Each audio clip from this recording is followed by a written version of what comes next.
예수님이 그 폭풍을 뚫고 갈릴리 건너서 귀신 들린 어느 한 사람을 만나는 이야기입니다. 그렇기 때문에 여러분, 삶에서 일어나는 모든 폭풍이 있을 거예요. 뭐 어떤 사람한테 깊은 상처를 받는다든지, 아니면 모욕을 당한다든지, 아니면 내가 하는 사업이 잘 안 된다든지 하는 그런 모든 폭풍과 같은 어려움은, 여러분, 바로 예수님이 오시는 길입니다. 그렇기 때문에 폭풍을 만나면, 예수님이 오시는 길이구나. 그리고 이 길로 예수님이 반드시 온다. 이걸 꼭 믿으시기 바랍니다. 그 폭풍을 잠재우시고 오신 예수님이 귀신 들린 사람을 오늘 전할 이 말씀처럼 오늘도 구원해 주시기를 진심으로 여러분을 향해서 축복합니다. 신앙생활을 오래 하다 보면 우리는 이런 말을 참 자주 해요. 저도 마찬가지고 여러분도, 그리고 많은 권사님이나 장로님이나 목사님들이 이런 말을 많이 합니다. 주님이 도와주셔서 감사합니다. 그리고 또 하나 있죠. 은혜 받았습니다. 그런데요, 성경은 은혜를 받고도 예수님을 떠나달라고 말한 사람들의 이야기를 성경은 아주 정직하게 기록하고 있습니다. 이런 의미에서 오늘 본문은 귀신 들린 사람의 이야기라기보다 은혜를 대하는 사람들의 태도를 보여주는 말씀입니다. 그래서 오늘 설교 제목을 은혜를 대하는 사람들의 태도로 정했어요. 자, 26절을 제가 봉독합니다. 그들이 갈릴리 맞은편 거라사인의 땅에 이르러. 그들이란 누굽니까? 예수님 일행입니다. 예수님 일행이 지금 거라사인 땅에 도착하셨어요. 자, 이 땅, 유대인들이 일부러 가지 않던 이방 땅입니다. 그리고 이 땅에는 돼지를 키우고 종교적으로는요, 완전히 부정한 지역이에요. 그러나 우리 예수님은 유대인들이 일부러 가지 않고 부정한 지역인 그런 거라사 지방으로 가십니다. 사마리아 여인 기억하시죠? 유대인 남자가, 그것도 랍비가 사마리아 여인에게 말을 건다는 건 상상할 수도 없는 일이었습니다. 그러나 예수님은 사람들이 피하는 곳에서 사람들이 외면한 사람을 만나십니다. 이렇게 은혜는 항상, 정말 언제나 늘 변함없이 은혜는 불편한 방향으로 간다는 사실이에요. 제가 목회를 하며 깨달은 것이 하나 있는데, 사람들은요, 잘 정리된 간증은 굉장히 좋아해요. 성공한 간증 더더욱 좋아합니다. 그러나 아직 정리되지 않고 지금 한참 힘든 그런 상처는, 그런 사람은 피합니다. 정말 피하고 싶어 할 정도로 사람들은 그런 사람을 싫어합니다. 저 역시도 그랬습니다. 문제 많은 사람, 마음 한켠으로 조금 이 사람은 약간 피하고 싶다. 그런데 여러분, 주님은 저도 외면한 그 자리를 예수님은 이미 가 계셨습니다. 이렇게 은혜는 늘 불편한 방향으로 가고 있습니다. 그런데 여러분, 병원 응급실을 한번 생각해 보세요. 냄새나고 소리 지르고 혼란스럽고 피가 낭자하고 의사가 가장 먼저 가야 할 곳이 어디입니까? 바로 그런 곳 아닙니까? 그런데 말이죠. 그런데 놀라운 이야기는 이거예요. 주님이 지금 우리 삶에 어디로 오고 계시냐는 얘기죠. 다시 말해서 우리의 삶에 어디로 지금 가고 계시냐는 얘기입니다. 혹시 우리가 주님, 거기는 제가 돈이 나오는 곳이에요. 아니면 주님, 거기는 제가 몰래 가지고 있는 나만의 비밀스러운 곳이에요. 그러니까 거기에는 오지 마세요. 이렇게 말하고 있지는 않는지, 여러분, 저에게 오시는 예수님을 다 받아들이지 못했다는 것을 깨닫는 순간 저도 설교를 준비하면서 깊이 회개했습니다. 27절입니다. 예수께서 육지에 내리심에 그 도시 사람으로서 귀신 들린 자 하나가 예수를 만나니 그 사람은 오래 옷을 입지 아니하며 집에 거하지도 아니하고 무덤 사이에 거하는 자라. 여러분, 이 사람은 옷을 입지 않았고 집에 살지 않았고 무덤 사이에 살았습니다. 상상이 가나요? 거의 누가 봐도 정상적인 사람이 아닌 완전히 미친 사람입니다. 그런데 이 모습은 단지 이 사람의 개인의 불행이 아니래요. 이 모습은 하나님과 끊어진 모든 사람들의 영적 모습이라고 말할 수 있는 겁니다. 탕자의 비유 보면요, 탕자는 집을 떠났어요. 떠난 이후부터 결국 돼지 우리에 살게 됩니다. 여러분, 하나님을 떠난 인생은 정확하게 결국 인간의 존재 가치를 잃는 자리로 갈 수밖에 없습니다. 어느 분의 말씀인데요, 이런 말씀을 하셨어요. 목사님, 저는 집도 있고 직장도 있고 친구도 있고 다 있는데 마음에는 집이 없다고 했습니다. 이 말이 오늘 본문의 이 사람과 너무 닮았다고 저는 생각합니다. 왜요? 요즘 보면요, 혼밥에 혼술에, 그리고 이제는 심각한 게 혼자 늙어가는 시대가 되었다는 거예요. 이렇게 사람은 많지만 관계는 점점점 멀어지고 사라지는 겁니다. 여러분, 혹시 요즘 하나님 없이도 잘 돌아가는 삶에 익숙해져 있지 않습니까? 이 질문에 여러분 꼭 답을 내셔야 합니다. 제가 먼저 이 질문에 답을 할게요. 정말 부끄럽게도 하나님 없이도 잘 돌아가는 생활을 하고 있더라고요. 설교 준비하면서 기도를 안 할 수가 없었습니다. 드디어 예수님이 귀신 들린 사람을 만납니다. 그런데 귀신 들린 사람의 입에서 이런 말을 합니다. 28절에서 33절까지 제가 봉독할게요. 33절까지입니다. 예수를 보고 부르짖으며, 지금 귀신이 들린 사람이 귀신이 하는 얘기예요. 지금부터는 예수를 보고 부르짖으며 그 앞에 엎드려 큰 소리로 불러 이르되, 지극히 높으신 하나님의 아들 예수여, 당신이 나와 무슨 상관이 있나이까? 당신께 구하노니 나를 기롭게 하지 마옵소서 하니, 이는 예수께서 이미 더러운 귀신을 명하사 이미 그 사람에게서 나오라 하셨습니다. 그런데 사람들은 어떻게 했냐면요, 가로 열고 닫고 하는 내용입니다. 귀신이 가끔 그 사람을 붙잡음으로, 그를 사람들이 하는 짓들이에요. 쇠사슬 그리고 고랑에 매어 지켰다고 했는데, 지켰으되 그 맨 것을 끊고 귀신에게 몰려 광야로 나갔더라. 이게 귀신 들린 사람의 모습을 가로 열고 닫고 한 내용입니다. 그러자 예수께서 이렇게 질문하십니다. 내 이름이 무엇이냐? 물으신즉 이르되, 귀신이 뭐라 그러냐면 군대라 하니 이는 많은 귀신이 들렸습니다. 귀신이 또 이렇게 얘기합니다. 예수님에게 무릎을 꿇고 무조갱으로 들어가라 하지 마시기를 간구하더니, 마침 귀신이 이렇게 보니까 그곳에 많은 돼지떼가 산에서 먹고 있는지라 귀신들이 그 돼지에게 들어가게 허락하심을 광고하니 이에 예수님이 허락하시니. 33절입니다. 귀신들이 그 사람에게서 나와 돼지에게 들어가니 그 떼가 비탈로 내리다라 호수에 들어가 몰사하거늘. 여러분, 이 본문을 한마디로 정리하면 이거예요. 예수님의 명령으로 귀신들이 돼지떼에 들어가고, 그리고 돼지떼들은 모두 죽었다는 내용이에요. 여러분, 여기서 돼지는 이 지역 경제입니다. 그런데 이 지역 경제인 돼지들이 다 죽어버렸어요.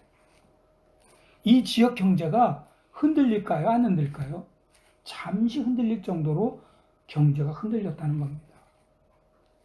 그러나 여러분, 아무리 경제가 흔들리는 이 돼지라 하더라도, 경제라 하더라도 이 돼지보다 더 소중한 한 사람이 지금 돌아왔다는 사실입니다. 자, 삭개오도요, 예수님을 만난 후에 뭐라고 했습니까? 재산을 절반을 나눠서 다 나눠줬어요. 그렇기 때문에 이렇게 진짜 은혜는요, 여러분, 반전입니다. 항상 손해처럼 보여요. 자, 저도요, 헌금, 그리고 시간 문제에 나도 모르게 계산한 적이 있었어요. 아, 이 정도면 충분하지 않을까?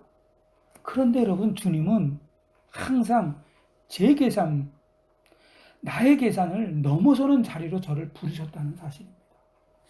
여러분, 집을 리모델링 할 때, 리모델링 할 때, 가구 그대로 두고 벽만 고치는 그런 리모델링 없잖아요.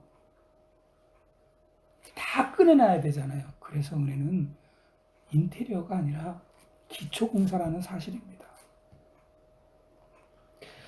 그렇다면 주님이 딱 만지시면 사라지고 마는 저와 여러분의 돼지는 뭡니까? 오늘 돼지가 사라졌죠? 없어졌죠? 자, 그 돼지가 여러분에겐 뭐가 있습니까? 뭐가 여러분의 돼지입니까? 그럼 먼저 제가 사라져 버려야 할 돼지는 무엇인지 제가 먼저 말씀을 드릴게요.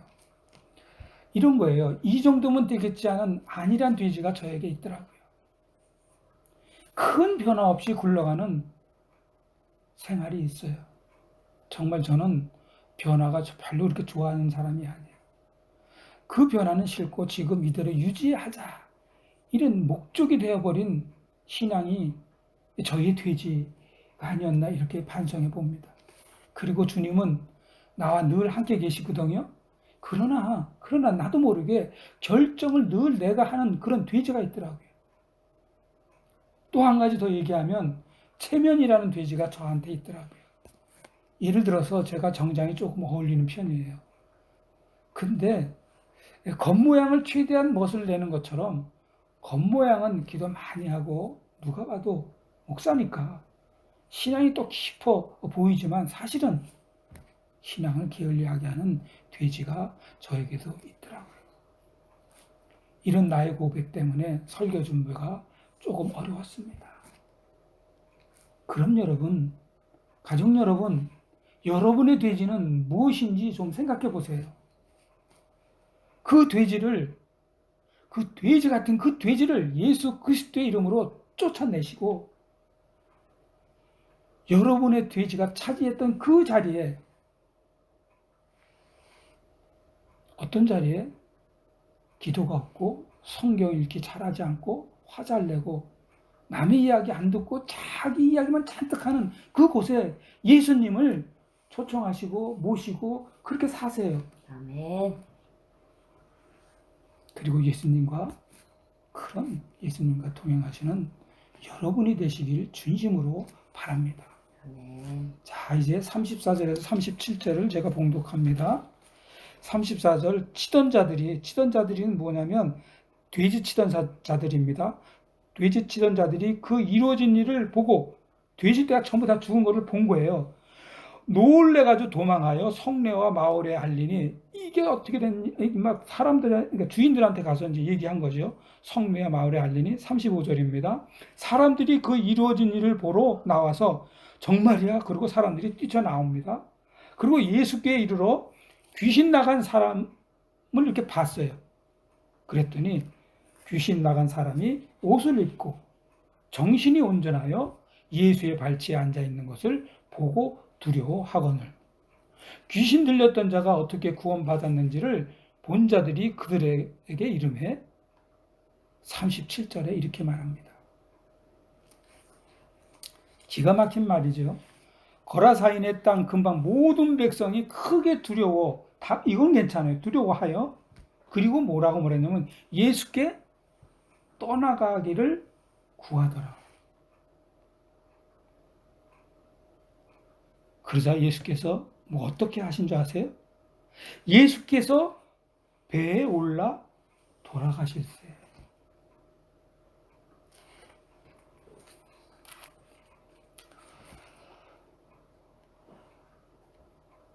예수님이 귀신을 쫓아내셨잖아요. 여러분, 이거를 먼저 얘기를 하고 제가 다음 설교를 얘기할게요.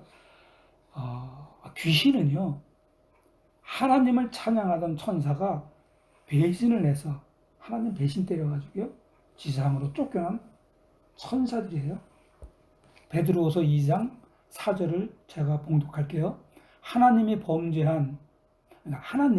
범죄한 천사들을 용서하지 아니하시고 지옥에 던져 어두운 구덩이에 두어 심판 때까지 지키게 하셨으며, 이렇게 표현했는데, 여기서 말하는 범죄한 천사들이 바로 귀신입니다. 귀신은 사람을, 여러분 잘 들으세요, 사용해요. 귀신도 귀신같이 살마치고 귀신같이 정말 기가 막히게 귀신이에요. 그러나 그 귀신이 우리를 책임지지는 않는다는 사실입니다. 그런데 사람들은 예수님 떠나주십시오, 이렇게 말하고 있어요. 왜요? 예수님이 위험해서가 아닙니다. 예수님이 주시는 그 은혜가 너무 깊었기 때문이에요. 이게 말이 되나요? 그러나 말이 돼요. 너무 은혜가 깊어서요, 예수님을 떠나달라고 하고 있는 겁니다. 은혜가 깊으면 좋은 거 아닌가요? 그러나 여러분, 은혜를 직접 받은 사람 중에는 이렇게 전혀 반응을 해요. 어떻게? 은혜가 너무 나에게 바싹 오는 게 싫다는 거예요. 이스라엘 사람이 대표적인 건데요. 거라사 사람들의 모습은 광야에서 금송아지를 만든 이스라엘 그 사람들과 너무나 닮아 있어요. 모세가요, 산에 올라가서 하나님의 임재 안에 있어가지고 오래 있었어요. 그러자 이스라엘 백성들이 어떤 짓을 합니까? 우리를 인도할 신을 만들자. 여러분, 여기서요, 우리를 인도할 신을 만들자 하는 그 이스라엘 백성들은 하나님을 부정하지 않아요. 단지 기다릴 수 없었고 통제할 수 없는 하나님이 불편했을 뿐이에요. 그러나 여러분, 지네들이 만든 금송아지는 말을 하지 않아요. 자기네들이 만든 금송아지는 요구하지도 않아요. 특히 금송아지는요, 삶을 바꾸라고 말을 안 합니다. 그래서 이스라엘 백성들은 살아계신 하나님보다 말 잘 듣는 금송아지 우상을 선택한 겁니다. 거라사 사람들과 똑같아요. 귀신은 무서웠지만 예수님은 더 불편한 거예요. 왜냐하면 예수님은 우리 삶의 주인이기 때문입니다. 내가 주인인데 예수님이 주인이래요. 얼마나 불편하겠어요. 이 말씀을 준비하면서 저 자신이 많이 찔림을 받았습니다. 솔직히 고백하면 저도 신앙생활하면서 이렇게 기도한 적이 있기 때문이에요. 주님, 이 문제 정말 도와주세요. 그런데 이 결정은 제가 할게요. 입으로는 주님이 주인이에요, 분명히. 그렇게 또 말도 하고요. 그러나 실제로는 주님이 들어오면 불편해질 영역에는 저도 모르게 문을 닫는 경우가 있더라고요. 마치 거라사 사람들처럼 예수님이 너무 깊이 들어오실까봐 속으로는 이렇게 말했던 것 같습니다. 주님, 여기까지는 괜찮습니다. 그 이상은 들어오지 마십시오. 그래서 저는 예수님을 믿는다는 말과, 그리고 예수님께 내 인생 전부를 맡긴다는 말은 전혀 다른 고백이라는 것을 깨닫곤 합니다. 여러분, 수술이 필요한 환자가 아픈 건 싫지만 칼은 대지 마세요, 말하는 것과 뭐 다른가? 그렇지 않나요? 그래서 사실은 여러분과 저는 예수님을 거절하지 않고 조건부로 모시고 살고 있다.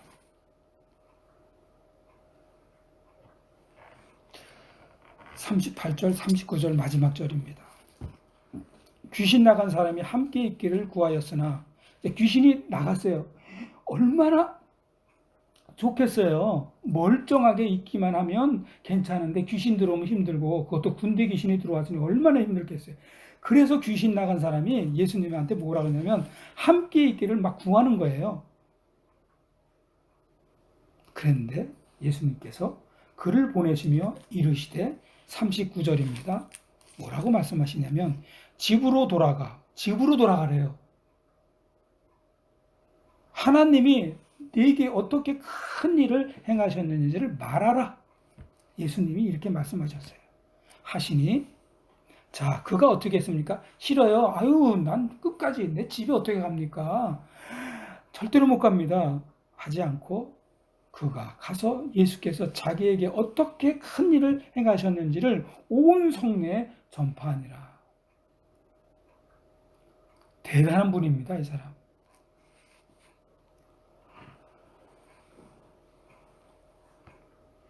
여러분, 이 세상에서 가장 어려운 선교지가 어딘지 아세요? 식인종 있는 아프리카일까요? 아닙니다. 가정입니다. 여기는요, 순교자가 없어요. 난 살면서 가정에서 순교한 순교자 단 한 명도 못 봤습니다. 성경에도 없어요. 절대로 가정에서는 자기 가지고 있는 것을 죽지 않습니다. 가정에서는 그렇게 밖에서는 겸손한 사람이 절대로 가정에서는 겸손을 죽이지 않습니다. 바깥에서는 그렇게 친절한 사람이 집에서는 친절을 살리지 않습니다. 왜냐하면 가족은 우리 과거를 너무나 잘 알고 있기 때문입니다. 그래서 웬만큼 변해가지고는 절대로 전도가 안 되죠. 식구들에게 예전에 나의 본성이 완전히 죽기 전에는 선교가 안 됩니다. 오늘 본문에서도 이 사람 예수님이 집으로 가라 이렇게 말했을 때 이 사람이 이 성경에는 안 써 있지만요. 분명히 이 사람이 집을 나갔을 때 그 사람이 집에 있을 때 이 사람의 집은 어떤 집이었어요? 귀신 들려 소리치던 집이었어요. 그래서 분명히 아들이 됐건 할머니 자기 부인이 됐건 누가 됐건 쫓겨난 사람이에요. 그래서 상처받은 그런 집이 이 사람 집이에요. 그런데 예수님은 그 자리를 선교의 자리로 전도의 자리로 이 사람을 보내고 그리고 함께 가셔서 가꿔 주십니다. 그렇기 때문에 예수님은 우리를 완벽하게 만든 후에 보내시는 분이 아니세요. 회복된 모습 그대로 그냥 보내시는 분이에요. 왜요? 하나님이 예수님이 같이 갈 거니까. 그러므로 여러분, 우리도 집에 완벽해졌다고 말하지 말고 어떻게 말하냐면 예전으로 돌아갈 수 없게 되었다고 이렇게 말을 해야 됩니다. 예전으로 돌아갈 수 없게 되었다. 이것이 예수님이 오늘 우리에게 큰 일을 어떻게 행하셨는가를 말하는 거예요. 예수님이 약속하신 거잖아요. 내가 큰 일을 어떻게 행하셨는지 너는 말만 하라는 거예요. 무슨 말이에요? 예전으로 돌아갈 수 없게 된 거는 내가 해주겠다는 말씀입니다. 다시 말씀드려서 여러분의 삶의 자리 그리고 가정에 들어가서 이제는 그 성질, 그 습관, 그 나쁜 말씨, 그 폭언, 그 말의 폭력으로 다시는 돌아갈 수 없게 되었습니다. 이렇게 가정에서 삶의 자리에서 보여주라는 말씀입니다. 그렇기 때문에 여러분 병을 이겨낸 사람이 가장 좋은 환자, 안내자가 될 수 있어요. 여러분이 변했기 때문에 여러분의 가정을 변화받게 할 수가 있는 겁니다. 예수님은 우리의 부끄러운 과거를 하나님의 증언으로 바꾸신 분이세요. 얼마나 부끄러운 우리 자신들입니까?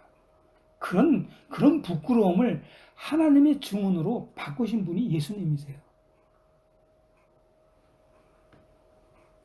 그래서 예수님을 거라사인에 있는 그런 사람처럼 예수님을 보내는 사람이 아니라 내쫓는 사람이 아니라 비록 삶이 흔들릴정정 예수님이 내 마음에 있기 때문에 매사가 흔들릴정정 나는 자꾸 세상과 합의를 보고 살아야 되는데 합의를 못 보게 하는 삶이 흔들릴지언정 예수님을 붙드는 사람이 되시기를 바랍니다.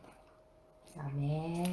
자, 이제는 예수님을 보내는 사람이 아니라 예수님 말씀에 순종해서 집으로 돌아간 사람으로 성경에 기록된 사람처럼 생명책에 기록된 여러분이 되셔서 하늘의 생명책에 기록되는 여러분이 되셔서 주님의 깊은 사랑을 받으며 승리하시고 축복된 삶을 사시는 여러분과 여러분의 자녀손 되시기를 주님의 이름으로 축원합니다. 아멘.